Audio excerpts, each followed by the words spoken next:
सावित्री नाम की एक महिला थी जिसकी उम्र करीब 45 साल थी। उसकी एक बेटी थी जिसका नाम अंजलि था। सावित्री ने अंजलि की शादी कर दी थी और अंजलि अपने पति के साथ अक्सर बाहर रहती थी। एक बार गर्मियों में अंजलि अपने पति के साथ अपनी मां सावित्री के घर कुछ दिनों के लिए रहने आती है। सावित्री अपनी बेटी और दामाद को देखकर बहुत खुश हो जाती है और उनकी खूब खातिरदारी करती है।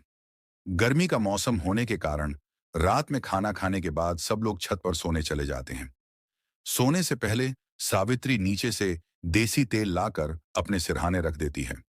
यह देख उसका दामाद हैरान हो जाता है और सोच में पड़ जाता है कि सासू माँ रोज इस तेल का क्या करती हैं। सावित्री का रोज का यही तरीका था कि सोने से पहले अपने पास देसी तेल रखती थी। अब दामाद का शक बढ़ने लगता है और वह ठान लेता है कि इस राज का पता जरूर लगाएगा कि आखिर सासू माँ हर रात तेल क्यों रखती हैं। 5 दिन बाद उस व्यक्ति को एक ऐसा राज पता चलता है जिसे जानकर उसके रोंगटे खड़े हो जाते हैं और उसे यकीन ही नहीं होता कि 45 साल की एक महिला ऐसा कर सकती है। दोस्तों, इस घटना के बारे में जानने के बाद शायद आप भी हैरान रह जाएंगे। इसीलिए इस कहानी को अंत तक जरूर बने रहें, क्योंकि इससे आपको एक बहुत बड़ी सीख मिलेगी। दोस्तों, हमारी आपसे एक छोटी सी गुजारिश है कि इस कहानी को पढ़ने के बाद इसे लाइक करें और हमारे चैनल को सब्सक्राइब करें ताकि आगे भी हम आपके लिए ऐसी ही दिलचस्प कहानियां ला सकें। ये कहानी बिहार के एक छोटे से गांव की है। वहां सावित्री नाम की एक महिला अपने पति और 5 साल की बेटी अंजलि के साथ रहती थी। लेकिन एक दिन सावित्री के पति का बीमारी के कारण निधन हो जाता है।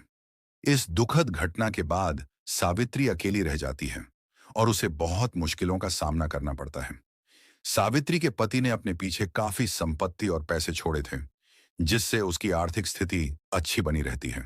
अपने पति की यादों के सहारे सावित्री अपनी बेटी अंजलि का पालन पोषण करती है और उसे अच्छी शिक्षा देती है। अंजलि पढ़ाई में अच्छी होती है और समय के साथ बड़ी होकर 20 साल की हो जाती है। अंजलि की शादी की चिंता अब सावित्री को सताने लगती है। वह पास के ही एक गांव में अंजलि की शादी तय कर देती है। अंजलि का पति एक कंपनी में काम करता है और अच्छी सैलरी पाता है। काम की वजह से वह अक्सर बाहर रहता है, इसलिए अंजलि भी उसके साथ ही रहने लगती है। शादी के 2 साल बाद गर्मियों की छुट्टियों में अंजलि अपने पति के साथ अपनी मां के घर वापस आती है। सावित्री उन्हें देखकर बहुत खुश हो जाती है और उनकी पूरी देखभाल में लग जाती है। शाम के समय सभी एक साथ बैठकर खाना खाते हैं। खाना खत्म होने के बाद सावित्री एक कमरे में सफाई करने लगती हैं। यह देखकर दामाद उनसे पूछता है, सासू माँ, आप क्या कर रही हैं? सावित्री जवाब देती हैं, बेटा, मैं आपके सोने का इंतजाम कर रही हूँ। आप लोग इसी कमरे में सोएंगे। इस पर दामाद कहता है, सासू माँ, हम छत पर भी सो सकते हैं, मौसम गर्मी का है। लेकिन सावित्री मना कर देती हैं और कहती हैं, अगर आप लोग छत पर सोएंगे तो पड़ोसी तरह तरह की बातें करेंगे। इतने दिनों बाद आए हो, मेरी इज्जत का सवाल है। दामाद उनकी बात मान लेता है और कमरे में ही सोने का फैसला करता है। इस तरह 3 दिन बीत जाते हैं और दामाद अपनी पत्नी के साथ कमरे में ही सोता है। 3 दिन बाद रात के लगभग 9 बजे सभी लोग फिर से बैठकर खाना खाते हैं। अचानक दामाद कहता है, सासू माँ, आज हम छत पर सोएंगे, आज बहुत गर्मी हो रही है। इस बार सावित्री मना नहीं कर पाती और कहती हैं, ठीक है, आज तुम्हारा बिस्तर छत पर ही लगा देती हूँ। खाना खत्म करने के बाद दामाद छत पर जाकर सोने के लिए लेट जाता है। लगभग 1 घंटे बाद सावित्री नीचे से एक देसी तेल की बोतल लेकर आती हैं और अपने सिरहाने रखकर सो जाती हैं। दामाद ये देखता है और सोचता है कि उसकी सास इस तेल की बोतल का रात में क्या करती है, लेकिन वह इस बात को नजरअंदाज कर देता है और सो जाता है। अगले दिन सावित्री फिर से तेल की बोतल लाती है और उसे अपने सिरहाने रखकर सो जाती है। यह देखकर उसके दामाद को शक होता है कि आखिर रोज रोज सासू माँ रात में इस तेल का क्या करती हैं। वह सोचता है कि जब तक इस बात का पता नहीं लगेगा वह यहां से नहीं जाएगा। इसी तरह से 6 दिन बीत जाते हैं। एक रात गर्मी ज्यादा होने के कारण सावित्री का दामाद ठीक से सो नहीं पाता। करीब 12 बजे वह देखता है कि सावित्री तेल की बोतल उठाकर चुपके से घर से बाहर निकल रही है। वह उसका पीछा करता है, यह जानने के लिए कि आखिर वह तेल की बोतल लेकर कहां जाती है। थोड़ी दूर पर सावित्री घर के पास एक सुनसान जगह पर एक पेड़ के नीचे बैठ जाती है। वहां उसकी उम्र का एक आदमी आता है और दोनों आपस में बातचीत करने लगते हैं।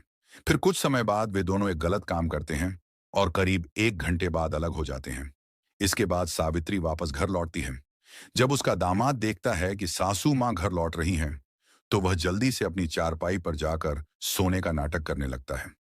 सावित्री का दामाद अब बहुत परेशान था। उसे नींद नहीं आ रही थी और वह सोच रहा था कि उसने जो कुछ देखा वह सही था या नहीं। अगले दिन सब लोग रात का खाना खा रहे थे और फिर दामाद अपनी चारपाई पर लेटकर सोने का नाटक करने लगा। लगभग रात 12 बजे सावित्री उठी और अपनी तेल की बोतल उठाकर उसी जगह पहुंच गई जहां वह रोज एक व्यक्ति से मिलती थी। उसका दामाद भी चुपचाप उसके पीछे पीछे वहां पहुंच गया और दूर से यह सब देख रहा था। कुछ देर बाद वह व्यक्ति सावित्री के पास आया और दोनों के बीच बातचीत शुरू हो गई। इसके बाद दोनों ने गलत काम करना शुरू कर दिया और करीब 2 घंटे तक यह सिलसिला चलता रहा। जब दोनों थक गए तो सावित्री बात करते हुए उस व्यक्ति के साथ घर जाने लगी। दामाद ने फिर से सोने का नाटक किया और बिस्तर पर जा लेट गया। सावित्री के दामाद को अब यह पता चल चुका था कि उसकी पत्नी एक दूसरे आदमी के साथ संबंध बनाती है, लेकिन वह यह जानने के लिए उत्सुक था कि सावित्री उस तेल की बोतल का क्या करती है जिसे वह हमेशा अपने साथ ले जाती है। अगले दिन रात लगभग 12 बजे सावित्री फिर से उठी और उसी जगह चली गई जहां वह रोज उस व्यक्ति से मिलती थी। कुछ देर बाद वह व्यक्ति वहां आया और दोनों के बीच फिर से गलत काम होने लगा। जब दोनों थक गए तो सावित्री वापस घर की ओर जाने लगी, लेकिन उसका दामाद जो दूर खड़ा था यह सब देख रहा था। जैसे ही सावित्री घर के मेन गेट के पास पहुंची, दामाद ने उसका रास्ता रोक लिया। सावित्री अपनी सासू मां को देखती हैं तो उनके होश उड़ जाते हैं।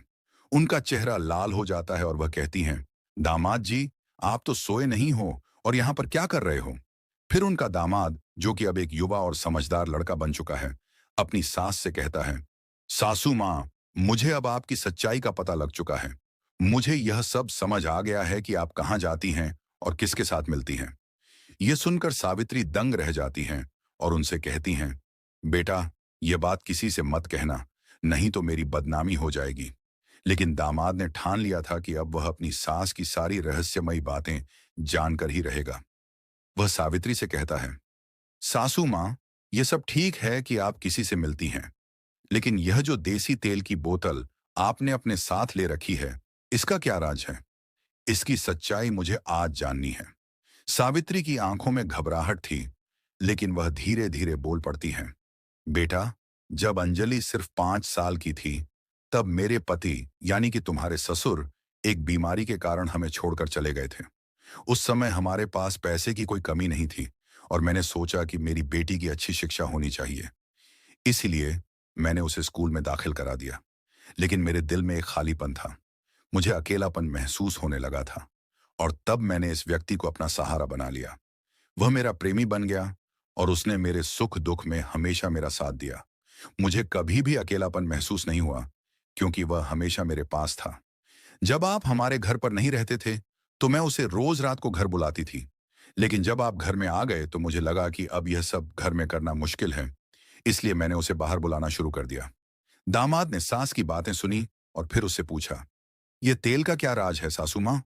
सावित्री ने थोड़ा रुककर जवाब दिया, बेटा, अब हम दोनों की उम्र ज्यादा हो चुकी है। यह तेल जो मैं हमेशा अपने साथ लेकर जाती हूं, वह सरसों का तेल है। दरअसल वह आदमी जो मेरा प्रेमी है, वह इस तेल से बहुत लगाव रखता है। इस तेल के बिना वह नहीं रह सकता है और वह इसको अपने प्राइवेट पार्ट पर लगता है। प्राइवेट पार्ट पर लगाने के बाद उसको काफी उत्तेजना होती है और काफी लंबे समय तक वह मेरे साथ संबंध बनाता है। इसीलिए ये देसी तेल रोज मैं उसके लिए लेकर जाती हूँ। फिर सावित्री अपने दामाद से कहती है कि बेटा, तुम ये बात अंजलि से बिल्कुल मत बताना, नहीं तो उसके दिल पर ठेस पहुंचेगी। फिर उसका दामाद कहता है कि मैं ये बात किसी को नहीं बताऊंगा, लेकिन इतना भी है कि मैं यहाँ पर अब कभी आऊंगा भी नहीं। फिर उसका दामाद अपने बिस्तर पर जाकर सो जाता है और जब सुबह होती है, नाश्ता पानी करता है और अपनी पत्नी अंजलि से कहता है कि चलो, अभी हमें अपने घर पर चलना है। फिर अंजलि उससे कहती है कि आखिर बात क्या है, लेकिन वह कुछ बताता नहीं है और उसे कहता है कि बस अपना सामान उठाओ और यहाँ से हम दोनों को अभी चलना है। फिर ये दोनों अपना सामान उठाते हैं और तुरंत ही वहां से निकल जाते हैं। दोस्तों, इस कहानी को सुनाने का हमारा मकसद आप लोगों को परेशान करना या आपका दिल दुखाना नहीं है, सिर्फ आप लोगों को सचेत और जागरूक करना है कि हमारे समाज में इस तरह के अपराध हो रहे हैं। इसलिए दोस्तों, इस तरह के अपराध रोकने के लिए आप हमेशा बढ़ चढ़ करके हिस्सा लें। दोस्तों मिलेंगे। फिर एक नई वीडियो में। आप अपना और अपनों का ख्याल रखें।